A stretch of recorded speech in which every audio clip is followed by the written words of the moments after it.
Olá, seja muito bem-vinda, muito bem-vindo. Está no ar o programa Humanamente, na parceria da Band News FM e o Instituto de Psiquiatria do Hospital das Clínicas da USP. Estamos toda semana juntos conversando sobre assuntos importantes com a melhor análise médica. Doutor Daniel Barros, tudo bem? Oi, Roberta, tudo jóia? E você? Está uma semana mais velha desde que nós conversamos na semana passada, né? Você e eu envelhecemos uma semana desde a semana passada, né? Um pouco mais, né? Porque com a rapidez das notícias, eu acho que eu envelheço até um pouquinho mais rápido na proporção do que você, doutor. A gente vai falar sobre a população idosa brasileira, que, para a gente ter uma ideia, triplicou em 40 anos, deve chegar a 30% dos brasileiros em 2050. Essa transição demográfica é mais acelerada, por exemplo, do que na Europa, o que pressiona ou deveria pressionar políticas públicas de saúde, de suporte social. A gente tem essa população crescendo enquanto a depressão, o transtorno mental mais frequente entre os idosos, afeta de 12 a 20% deles, mas ainda é subdiagnosticada porque sintomas como apatia, como cansaço, são muito confundidos como coisas da idade, de acordo com o próprio Ministério da Saúde. Hoje, a gente vai bater um papo muito especial aqui no Humanamente sobre envelhecer. E a nossa convidada é a historiadora, professora, escritora, conhecida pelas suas obras sobre a história do Brasil, especialmente sobre a história do cotidiano, da família, mas também da mulher e das crianças, que agora se debruça sobre o envelhecimento. Mari Del Priori, bem-vinda ao Humanamente.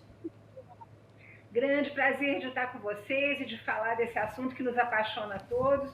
Você abriu o programa falando da necessidade de se criar programas, do governo pensar na saúde, mas o que eu procuro transmitir através desse meu último livro é que quem precisa tomar consciência de que está envelhecendo somos nós mesmos, né? Porque por trás de palavras bonitas como economia prateada, envelhecência e outros que tais, o que nós temos são realidades socioeconômicas muito diversas, né? Mas nós brasileiros temos que tomar consciência e nos preparar para o envelhecimento, porque, como dizem os economistas, o Brasil ficou velho antes de ficar rico, né?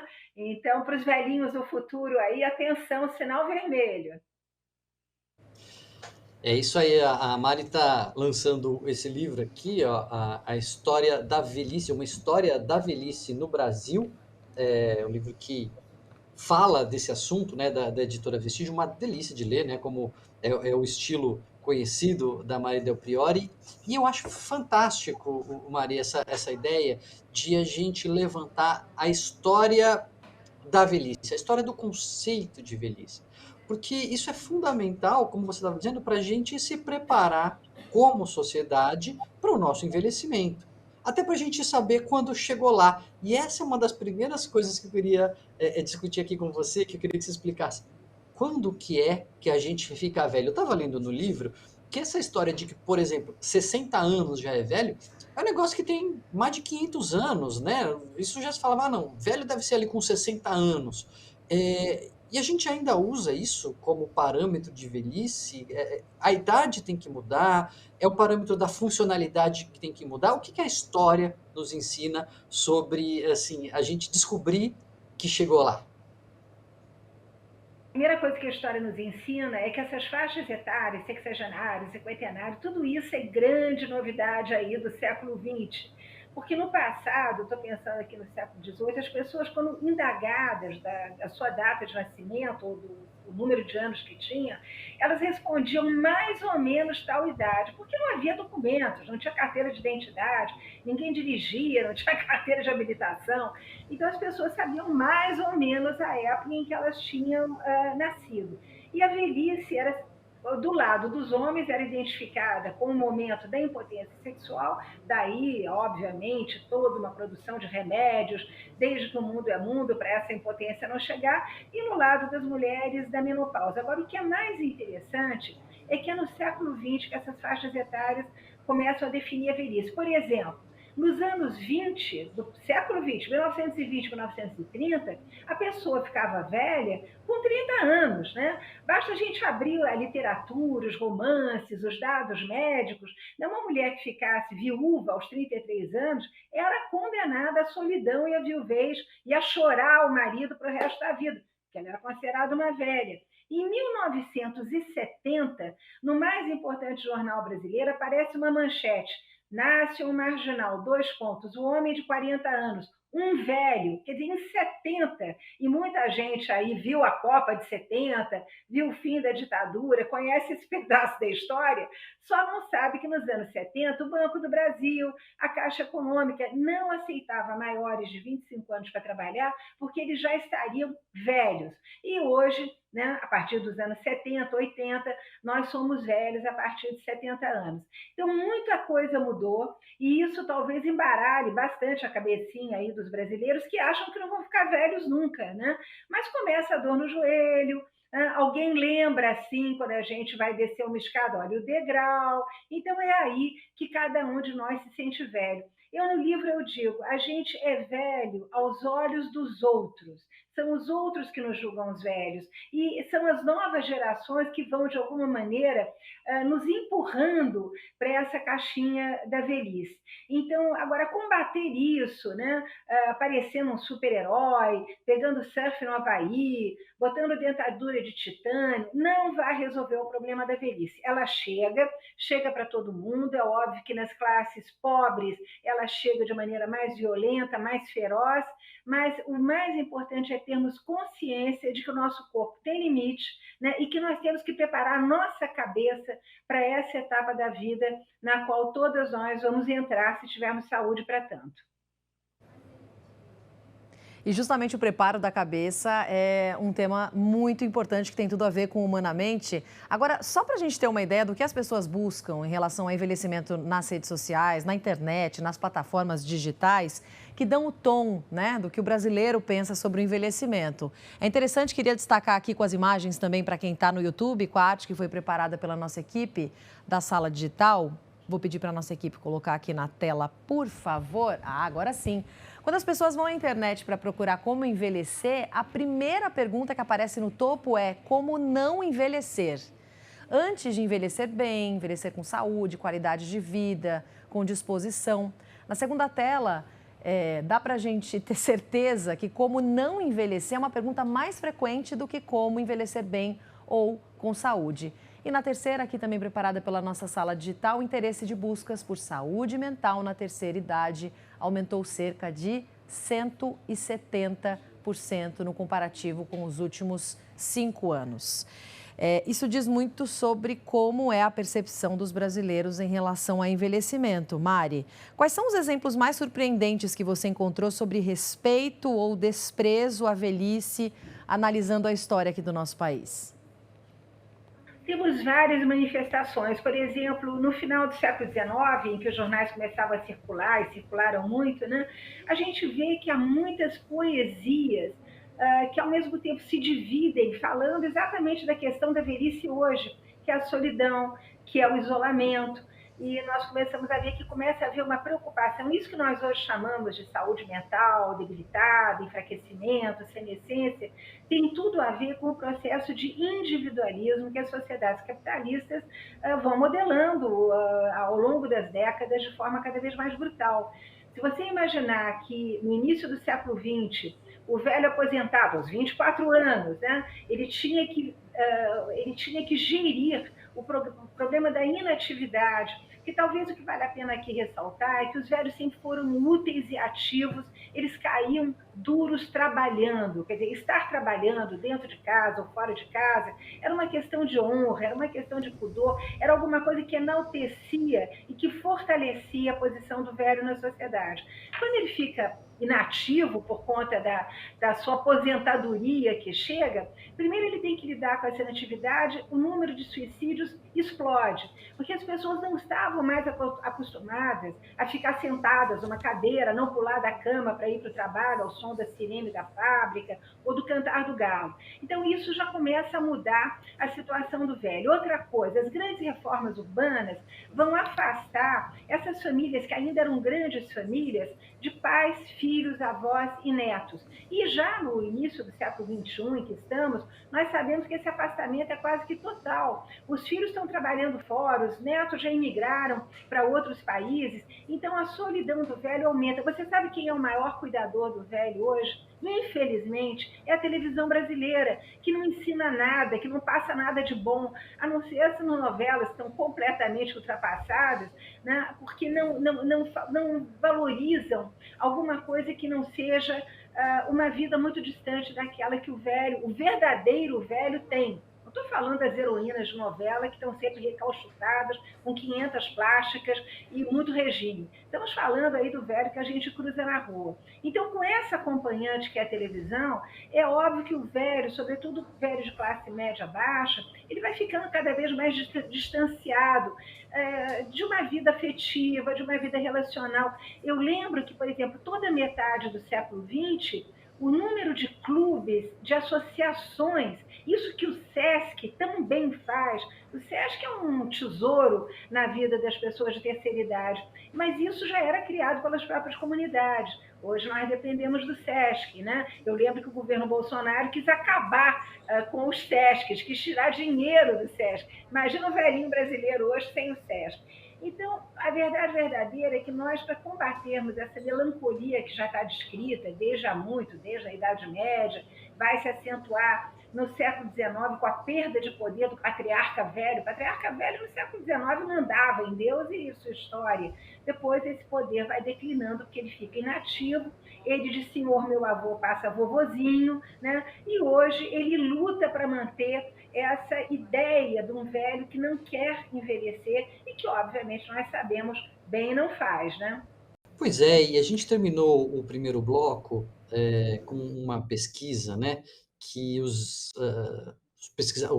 internautas aí brasileiros, eles têm várias questões sobre envelhecimento, como envelhecer com saúde, qual é o envelhecimento saudável, mas o primeiro item de busca é como não envelhecer. Até hoje, Mari, a gente não aprendeu que não dá para não envelhecer. Eu estava vendo no seu livro que assim, essa história da busca pela fonte da juventude é tão antiga quanto a humanidade. Será que a gente não aprende nunca? Pois é, uma pena, né? E os nossos, eu digo sempre que os nossos idosos nos dão tantas boas ideias para envelhecer bem. A primeira delas é ser útil. A gente vê ao longo dos documentos históricos, que eu vou ali desfolhando, apresentando para o leitor, como as pessoas o tempo inteiro queriam ser úteis ou dentro de casa, ou para a família, ou para a comunidade. Quer dizer, essa inserção que já foi aqui de alguma maneira aventada de um relacionamento, e os médicos também batem muito nessa tecla, quer dizer, não, esse isolamento não leva a nada, né? Leva, sim, a uma perda de memória, imobilidade, tudo que faz mal para o corpo. Mas quando você é útil, quando você está em ação, quando você está sendo aproveitada pelas pessoas que te cercam, isso é muito bom para o envelhecimento. Uma outra coisa legal é não ficar se preocupando com o envelhecimento o tempo todo, que ele chega, ele está aí, ele é inelutável, ele é inexorável. É interessante como, eu vou pegar aqui um exemplo bem, talvez um pouco anedótico, mas da preocupação que as mulheres têm com o seu próprio corpo, com o visual. É interessante que até os anos 60, 70, quando começa a chegar ao Brasil a cirurgia plástica, as academias de ginástica, muita revista feminina com fotografia o tempo todo, né? Das mulheres mais belas, mais bonitas. É só nesse momento que as mulheres começam a expressar o seu mal-estar com relação ao envelhecimento. porque antes elas se acomodavam, elas ganhavam outros poderes, né?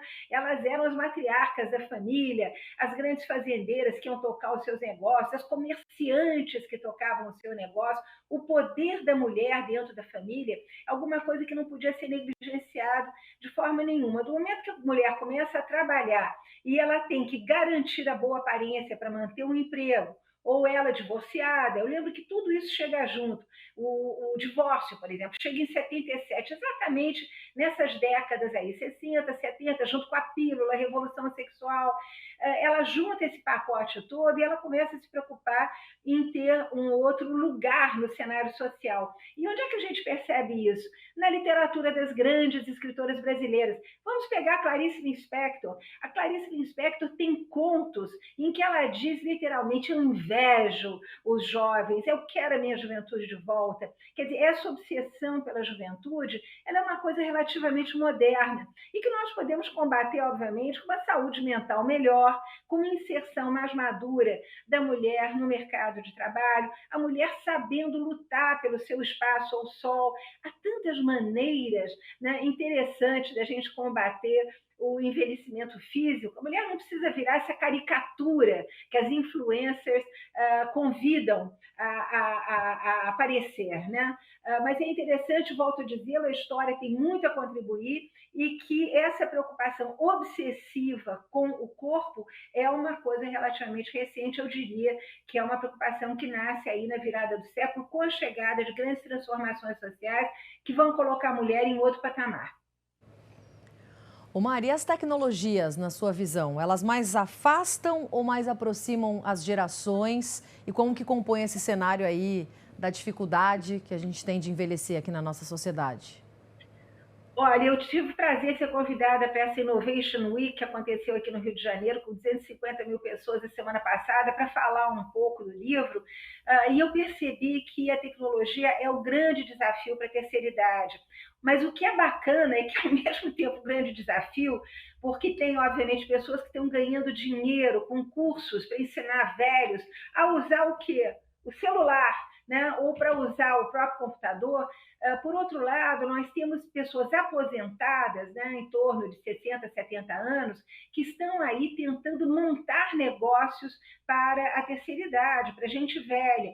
Então, ao mesmo tempo que a velhice ela parece um funil que se estreita, ela, em termos de produção, para aquele velho que quer ser útil, que quer levar o seu conhecimento adiante, quer distribuir, né, com a juventude, esses sêniores todos que têm o que passar, querem, obviamente, conjugar isso com parceria com a juventude, criando startups e tudo, isso aí é um funil que se abre. Né? Então, tudo depende, queridos, infelizmente, do jovem e da pessoa madura que eu fui.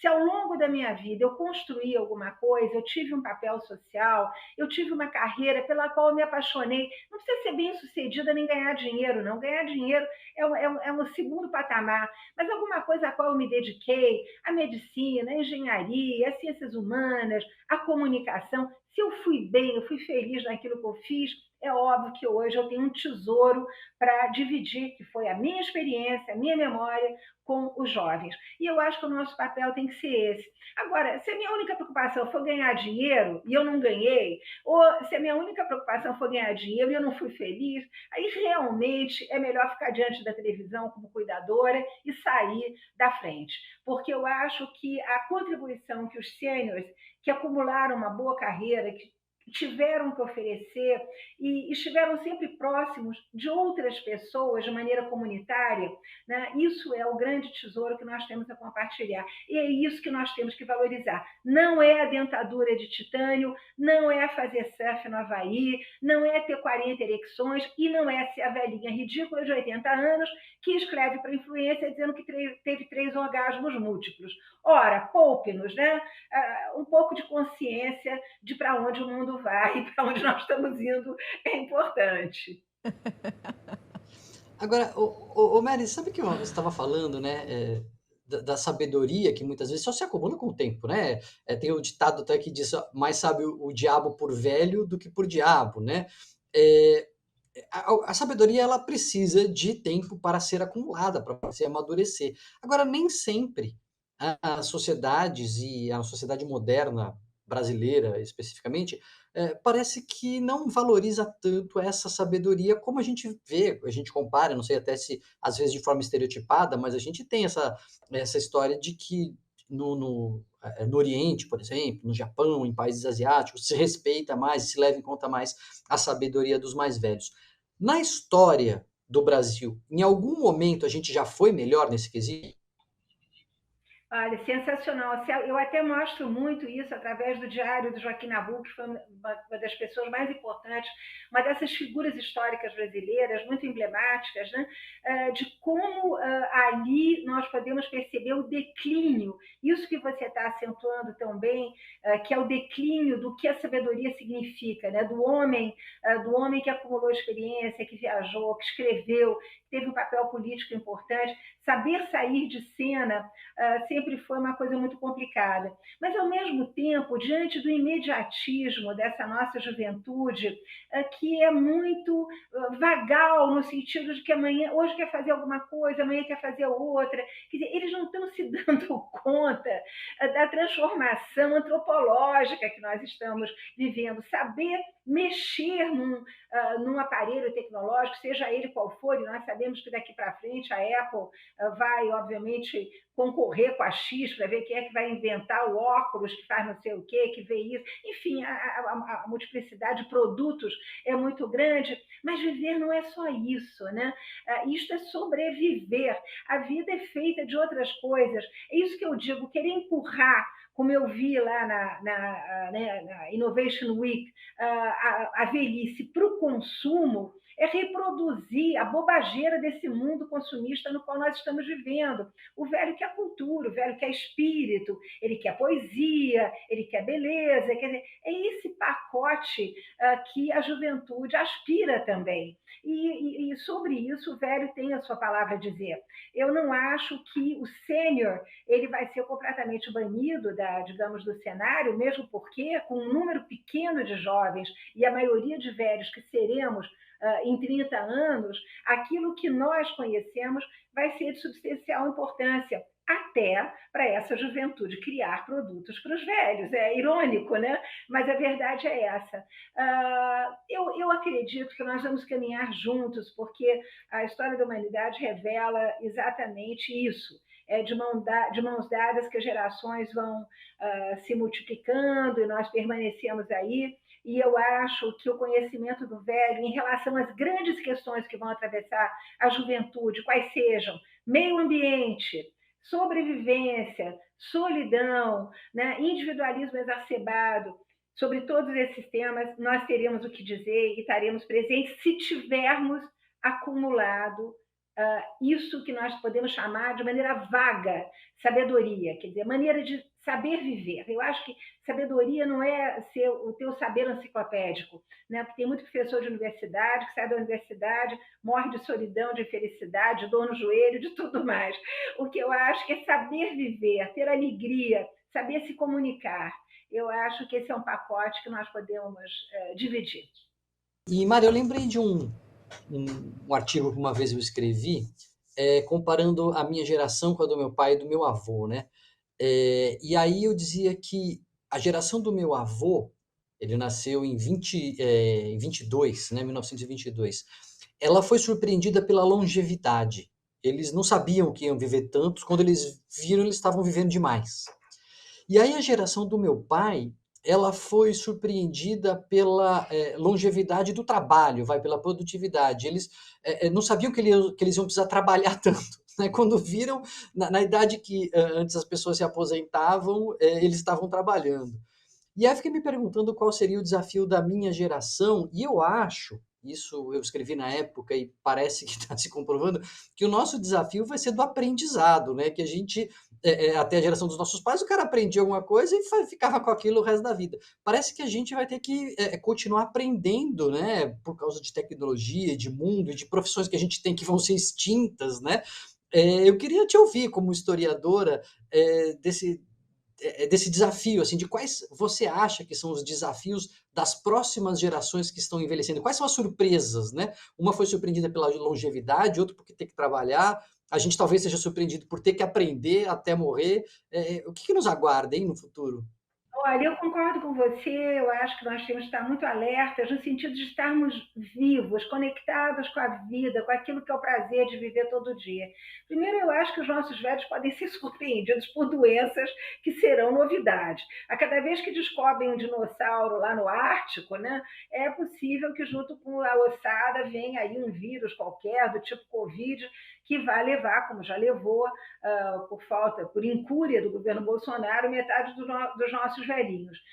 Mas eu lembro que essa ideia de estar conectado, não com a televisão, pelo amor de Deus, mas com a possibilidade de estar fazendo cursos, de estar participando, de voltar à universidade.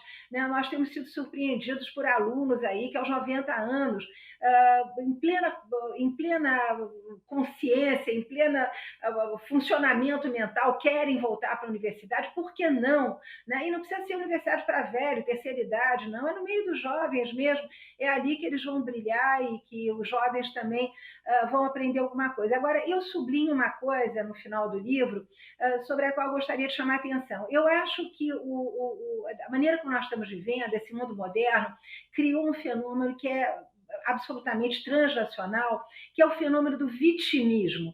Hoje em dia todo mundo se sente vítima de alguma coisa. Bom, é óbvio, né? Não estou falando aqui de feminicídio, não estou falando de velhinho que é agredido pelo neto porque quer, obviamente, a aposentadoria do velho para ir gastar na Bet. Não, eu estou falando de um certo vitimismo que você, como médico, conhece melhor do que ninguém, que inferioriza as pessoas mais do que as ajuda a andar para frente. E o que eu acho bacana na geração dos nossos avós, dos nossos pais, é que ninguém se queixava de nada. Né? Isso era uma coisa linda. Isso tinha a ver com pudor, isso tinha a ver com o fato de que essas pessoas tinham orgulho do percurso que elas fizeram, ainda que trabalhando muito, ainda que se matando de trabalhar, como seu pai ou o meu provavelmente diziam, né? Estou me matando de trabalhar. Mas aquilo não era absolutamente em desfavor dessas figuras, né, longevas. Era alguma coisa que botava para cima, que nos fazia admirá-los. E eu acho que isso se perdeu. E se perdeu exatamente porque todo mundo passa o dia se queixando, achando que alguém tem que cuidar dela. O Estado brasileiro tem que cuidar da minha velhice. Não. Quem tem que cuidar da minha velhice sou eu. Quem tem que botar dinheiro de lado sou eu. Quem tem que pensar que essa aposentadoria vai ter que frutificar, porque para frente não vai ser tão boa, sou eu. Né? Então, eu acho que esse autocuidado, autoconsciência, né, para escapar inclusive desse vitimismo horroroso que está nos consumindo e que é muito patrocinado por influências, por gente na televisão. Ai, coitadinho, não, não é coitadinho. Nenhum velho quer se sentir coitadinho. A gente quer se sentir dono das suas forças, dono da sua cabeça, dono da trajetória que teve, e é escapar um pouco disso que eu acho que nós devemos apostar para não ficar mais doentes do que já estamos. Depois de toda a pesquisa do livro, Mari, o que a história pode nos ensinar para a gente tentar construir um futuro com mais dignidade para quem envelhece? Qual mensagem que você deixaria para quem teme envelhecer, quem teme não ter muita saúde mental no fim da vida? Olha, eu vou dizer aqui alguma coisa que pode desagradar muita gente, mas que eu acho que vai ser um tema, obviamente, do futuro, né? Sobretudo com os níveis de longevidade que nós vamos atingir. Nós vimos recentemente o poeta Antônio Cícero saindo do Brasil para buscar a morte assistida na Suíça. Obviamente, ele tinha condições financeiras para fazê-lo, ele estava se sentindo muito fragilizado, porque ele estava num processo de demência galopante, e eu acho que esse é um tema sobre o qual nós brasileiros, sobretudo aqueles de nós que cuidamos dos nossos pais, né, que velamos por eles. Eu começo o livro dizendo que o livro nasce de uma dor no joelho de uma mãe centenária. Eu termino o livro dizendo que a dor no joelho foi embora, porque eu fiz fisioterapia, mas a minha mãe foi embora e eu vi o que é ter uma mãe centenária. É muito duro, é muito difícil, e para pessoas que não têm muitas condições financeiras, isso vai ser um terror, porque o nosso sistema de saúde não vai dar conta. Né? Nós não podemos correr o risco de chegar amanhã no hospital público e os médicos estarem cuidando de 100 velhinhos em estado terminal, quando tem uma criança precisando de uma operação urgente, ou um cidadão em plenas forças, com 40, 50 anos, precisando de uma operação urgente, não vai ter médico para atender. Então, essa pauta, que é uma pauta desagradável, sobretudo se o brasileiro está preocupado, como o doutor disse, em não envelhecer, como se isso fosse possível, né?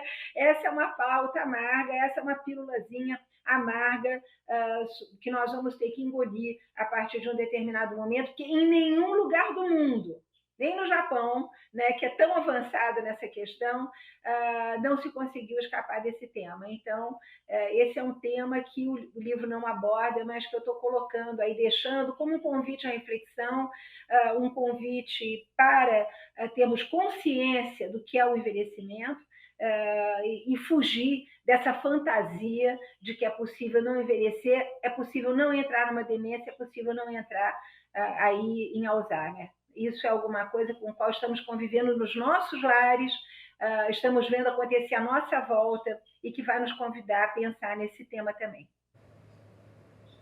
Acho que o que a Mari fala, né, conversa muito com uma outra entrevistada que a gente já teve, a doutora Ana Cláudia Quintanarantes, que fala justamente sobre finitude, e ela falava que as pessoas se angustiam, ficam mais ansiosas na proximidade da morte, quando elas não tiveram uma boa vida, uma vida significativa, com vínculos, com propósito. E a Mari fala a mesma coisa sobre a velhice, né? Uma velhice boa, não vai ser uma velhice sem uma dor aqui, ou sem um inchaço ali, ou até sem doenças próprias da velhice, mas vai ser uma velhice resultante de uma vida boa, de uma vida com propósito, com vínculos.